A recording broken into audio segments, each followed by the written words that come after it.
ರಾಜ್ಯದ ಜನರಿಗೆ ಮತ್ತೊಂದು ಬೆಲೆ ಏರಿಕೆಯ ಶಾಕ್ ಎದುರಾಗಲಿದೆ. ಫೆಬ್ರವರಿಯಲ್ಲಿ ಮೆಟ್ರೋ, ಏಪ್ರಿಲ್ನಲ್ಲಿ ವಿದ್ಯುತ್ ದರ. ರಾಜ್ಯದ ಜನರು ಈಗ ಆಲ್ರೆಡಿ ಕಂಗಾಲಾಗಿ ಹೋಗಿದ್ದಾರೆ. ಯಾಕೆಂತಂದ್ರೆ ಎಲ್ಲದರ ಬೆಲೆಯೂ ಕೂಡ ಹೆಚ್ಚಾಗ್ತಾ ಇದೆ. ಹೇಗಪ್ಪ ಜೀವನ ಮಾಡೋದು ಅಂತ ಪರದಾಡ್ತಾ ಇದ್ದಾರೆ. ಇದರ ನಡುವೆಯೂ ಕೂಡ ಈಗ ಒಂದಾದ ನಂತರ ಒಂದು ಬೆಲೆ ಏರಿಕೆ ಆಗ್ತಾ ಇದೆ. 4,900 ಕೋಟಿ ಆದಾಯದ ಕೊರತೆಯನ್ನ ಎಸ್ಕಾಂ ಎದುರಿಸ್ತಾ ಇದೆಯಂತೆ. 5 ನಿಗಮಗಳ ಪೈಕಿ ಬೆಸ್ಕಾಂಗೆ 2,800 ಕೋಟಿ ಆದಾಯದ ಕೊರತೆ ಇದೆ. ಸರ್ಕಾರದಿಂದ ಬರಬೇಕಾಗಿರುವ ಸಹಾಯ ಧನವೂ ಕೂಡ ಬರ್ತಾ ಇಲ್ಲವಂತೆ. ಪಂಪ್ಸೆಟ್ಗಳಿಗೆ ನೀಡುವ ಉಚಿತ ವಿದ್ಯುತ್ ಹಣ ಕೂಡ ಬಾಕಿ ಇದೆ. ಸರ್ಕಾರದಿಂದ ಸುಮಾರು 21,000 ಕೋಟಿ ಪೆಂಡಿಂಗ್ ಇದೆ. ಕೈಗಾರಿಕೆ, ವಾಣಿಜ್ಯ ಸಂಸ್ಥೆಗಳು ಪೂರೈಸುವ ವಿದ್ಯುತ್. ಇನ್ನು ವಿದ್ಯುತ್ ದರ ಹೆಚ್ಚಿಸುವಂತೆ ಕೆಇಆರ್ಸಿಗೆ ಎಸ್ಕಾಂ ಮನವಿಯನ್ನು ಕೂಡ ಮಾಡ್ಕೊಂಡಿದೆ. ವಿದ್ಯುತ್ ಖರೀದಿ, ಬಡ್ಡಿ ಪಾವತಿ ಅದೆಲ್ಲದಕ್ಕೂ ಕೂಡ ದುಡ್ಡು ಬೇಕು. ಹಾಗಾಗಿ ಸದ್ಯಕ್ಕೆ ಆ ಒಂದು ವೆಚ್ಚವನ್ನು ನಿಭಾಯಿಸಲಿಕ್ಕೆ ಸಾಧ್ಯ ಆಗ್ತಾ ಇಲ್ಲ. ದಯವಿಟ್ಟು ವಿದ್ಯುತ್ ದರವನ್ನು ಹೆಚ್ಚಳ ಮಾಡಲಿಕ್ಕೆ ಏನೆಲ್ಲ ನಿರ್ಧಾರವನ್ನು ಬೇಕು ದಯವಿಟ್ಟು ಅದನ್ನು ಮಾಡಿ, ಅದರಿಂದ ನಮಗೆ ಅನುಕೂಲ ಆಗುತ್ತೆ ಅಂತ ಮನವಿ ಕೂಡ ಮಾಡ್ಕೊಂಡಿದ್ದಾರಂತೆ. ಇನ್ನು ರಾಜ್ಯದ ಜನರಿಗೆ ಮತ್ತೊಂದು ಬೆಲೆ ಏರಿಕೆಯ ಶಾಕ್ ಎದುರಾಗಿದೆ. ಫೆಬ್ರವರಿಯಲ್ಲಿ ಮೆಟ್ರೋ ಆಯಿತು, ಈಗ ಏಪ್ರಿಲ್ನಲ್ಲಿ ವಿದ್ಯುತ್ ದರ ಕೂಡ ಹೆಚ್ಚಳ ಮಾಡ್ತಾರಂತೆ. ಒಂದಾದ ನಂತರ ಒಂದೊಂದರ ಬೆಲೆ ಏರಿಕೆ ಆಗ್ತಾ ಇದ್ರೆ ಜನಸಾಮಾನ್ಯರು ಹೇಗಪ್ಪ ನಾವು ಜೀವನ ಮಾಡೋದು ಅಂತ ತಲೆ ಮೇಲೆ ಕೈ ಹೊತ್ಕೊಂಡು ಕೂತಿದ್ದಾರೆ. ಏಕೆಂತಂದ್ರೆ ಈಗ ಎಲ್ಲದರ ಬೆಲೆಯೂ ಕೂಡ ಹೆಚ್ಚಾದ್ರೆ ಏನು ಮಾಡಬೇಕು? ಈಗ ನೋಡಿದ್ರೆ ವಿದ್ಯುತ್ ದರ ಕೂಡ ಏಪ್ರಿಲ್ನಲ್ಲಿ ಏರಿಕೆ ಆಗುತ್ತೆ. ಜನರ ಪರಿಸ್ಥಿತಿ ಏನಾಗಬೇಕು? ಈಗ ನೀವೇನೋ ಹೆಚ್ಚಳ ಮಾಡ್ತೀರಾ, ನಿಮ್ಗೀಗ ನಿಭಾಯಿಸ್ಲಿಕ್ಕೆ ಸಾಧ್ಯ ಆಗ್ತಾ ಇಲ್ಲ. ಈಗ ಸಿದ್ದರಾಮಯ್ಯ ಅವರು ಸಾಲ ತರ್ತಾರಲ್ಲ, ಆ ಒಂದು ಸಾಲದ ಹಣ ಏನಾಗತ್ತೆ?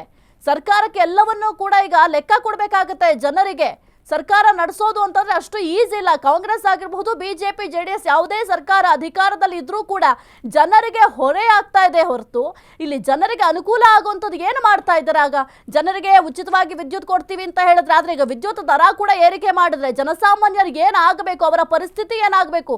ನಿಮಗೆ ನಿಭಾಯಿಸಲಿಕ್ಕೆ ಸಾಧ್ಯ ಆಗ್ತಾ ಇಲ್ಲ. ನಿಮ್ಮ ಇಲಾಖೆಗಳು ಅಂದಾಕ್ಷಣ ಜನರ ಮೇಲೆ ಹೊರೆ ಹಾಕ್ಲಿಕ್ಕೆ ಮುಂದಾಗ್ತೀರಾ. ಜನರು ಏನಾಗಬೇಕು ಹಾಗಾದ್ರೆ ಜನರು ಯಾರ ಮೇಲೆ ಹೊರೆ ಹಾಕಬೇಕಾಗತ್ತೆ? ಕುರಿತು ಹೆಚ್ಚಿನ ಮಾಹಿತಿ ನೀಡ್ತಾರೆ ನಮ್ಮ ಪ್ರತಿನಿಧಿ ವಿವೇಕ್. ಸದ್ಯಕ್ಕೆ ಎಲ್ಲದರ ಬೆಲೆಯೂ ಕೂಡ ಹೆಚ್ಚಾಗಿದೆ. ಒಂದು ತರಕಾರಿ ತಗೊಳ್ಬೇಕು ಅಂದ್ರೂ ಕೂಡ ಈಗ ಜನರು ಪರದಾಡಬೇಕು ಅಂತಹ ಪರಿಸ್ಥಿತಿಯಲ್ಲಿದ್ದಾರೆ. ಅಂಥದ್ರಲ್ಲಿ ಈಗ ವಿದ್ಯುತ್ ದರ ಉಚಿತವಾಗಿ ನಾವು ವಿದ್ಯುತ್ ಕೊಡ್ತೀವಿ ಅಂತ ಸರ್ಕಾರದವರು ಹೇಳ್ತಾ ಇದ್ರು. ಈಗ ಆ ಒಂದು ವಿದ್ಯುತ್ ದರ ಕೂಡ ಏರಿಕೆ ಮಾಡಿದ್ರೆ ಜನರ ಪರಿಸ್ಥಿತಿ ಏನಾಗಬೇಕು ವಿವೇಕ್? ಈಗಾಗಲೇ ಏನು ಗ್ಯಾರಂಟಿ ಸ್ಕೀಮ್ ಗಳಲ್ಲಿ ಗೃಹ ಜ್ಯೋತಿ ಅನ್ನೋ ಒಂದು ಸ್ಕೀಮ್ ಕೂಡ ಇದೆ. ಈ ಸ್ಕೀಮ್ ನಲ್ಲಿ 200 ಯೂನಿಟ್ ಗಿಂತ ಯಾರು ಕಡಿಮೆ ವಿದ್ಯುತ್ ಅನ್ನ ಬಳಕೆ ಮಾಡ್ತಾರೆ ಅವ್ರಿಗೆಲ್ಲರಿಗೂ ಉಚಿತ ಅನ್ನೋ ಒಂದು ಸ್ಕೀಮ್ ಅನ್ನ ಕೂಡ ಸರ್ಕಾರ ಬಿಡುಗಡೆ ಮಾಡಿತ್ತು. ಅದರ ನಿಟ್ಟಿನಲ್ಲಿ ಕೂಡ ಫ್ರೀ ಸ್ಕೀಮ್ ವಿದ್ಯುತ್ ಫ್ರೀ ಆಗಿ ಕೊಡ್ತಾ ಇದ್ರೆ, ಆದ್ರೆ ಆ ವಿದ್ಯುತ್ ಫ್ರೀ ಕೊಟ್ಟಂತ ಹಣ ಸರ್ಕಾರ ಆ ಎಸ್ಕಾಂ ಗಳಿಗೆ ತುಂಬಬೇಕಾಗಿರುತ್ತೆ. ಆ ಹಣ ಇದುವರೆಗೂ ಕೂಡ ತುಂಬಿಲ್ಲ. ಬಹುತೇಕ ಹಣ ಬಾಕಿ ಇದೆ ಎಂಬ ಒಂದು ಆರೋಪ ಕೂಡ ಕೇಳಿ ಬರ್ತಾ ಇದೆ ಸರ್ಕಾರದ ವಿರುದ್ಧ. ಸುಮಾರು 21,000 ಕೋಟಿಗೂ ಹೆಚ್ಚು ಅಂದ್ರೆ ಮೊತ್ತದಷ್ಟು ಅಮೌಂಟ್ ಇನ್ನೂ ಕೂಡ ಸರ್ಕಾರದಿಂದ ಎಸ್ಕಾಂ ಗಳಿಗೆ ಬಾಕಿ ಇರ್ತಕ್ಕಂಥದ್ದು. ಅಂದ್ರೆ ಏನು ಫ್ರೀ ವಿದ್ಯುತ್ಗಳು ಕೊಟ್ಟಿದ್ರು ಆ ವಿದ್ಯುತ್ತಿನ ಅಮೌಂಟ್ ಅಷ್ಟು ಬಾಕಿ ಇರತಕ್ಕಂಥದ್ದು ಸರ್ಕಾರ. ಜೊತೆಗೆ ಈಗ ಸರ್ಕಾರ ಅಂದ್ರೆ ಏನು 21,000 ಕೋಟಿ ಏನು ಬಾಕಿ ಇದೆ ಆ ಬಾಕಿ ಅಂದ್ರೆ ಭರ್ತಿ ಮಾಡ್ಕೊಳ್ಳಲು ಒಂದ್ ಕಡೆ 200 ಯೂನಿಟ್ ಗಿಂತ ಹೆಚ್ಚು ಯಾರು ಅಧಿಕ ಯೂಸ್ ಮಾಡ್ತಾರೆ ಅವ್ರ ಮೇಲೆ ಈ ಹೊರೆ ಹಾಕೋದಕ್ಕೆ ಈಗ ಎಸ್ಕಾಂಗಳು ಕೂಡ ಮುಂದಾಗಿದೆ.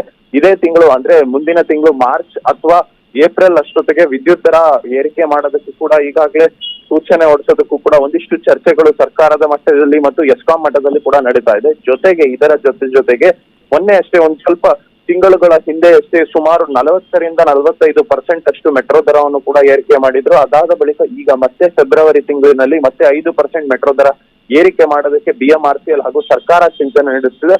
ಒಟ್ಟಾರೆ ಎಲ್ಲೋ ಒಂದ್ ಕಡೆ ನೋಡ್ತಾ ಹೋದ್ರೆ ಈ ಸರ್ಕಾರ ಗ್ಯಾರಂಟಿ ಸ್ಕೀಮ್ ಗಳನ್ನ ಪೂರೈಕೆ ಮಾಡೋದಕ್ಕೆ, ಗ್ಯಾರಂಟಿ ಸ್ಕೀಮ್ ಗಳನ್ನ ಜನರಿಗೆ ತಲುಪಿಸೋದಕ್ಕೆ ಮತ್ತೆ ಜನರ ಮೇಲೆ ಹೊರೆ ಹಾಕಿ ಆ ಗ್ಯಾರಂಟಿ ಸ್ಕೀಮ್ ಗಳನ್ನ ಕೊಡ್ತಾ ಇದ್ದಾರೇನೋ ಎಲ್ಲ ಒಂದ್ ಕಡೆ ಅಂತ ಅನ್ನಿಸ್ತಾ ಇದೆ.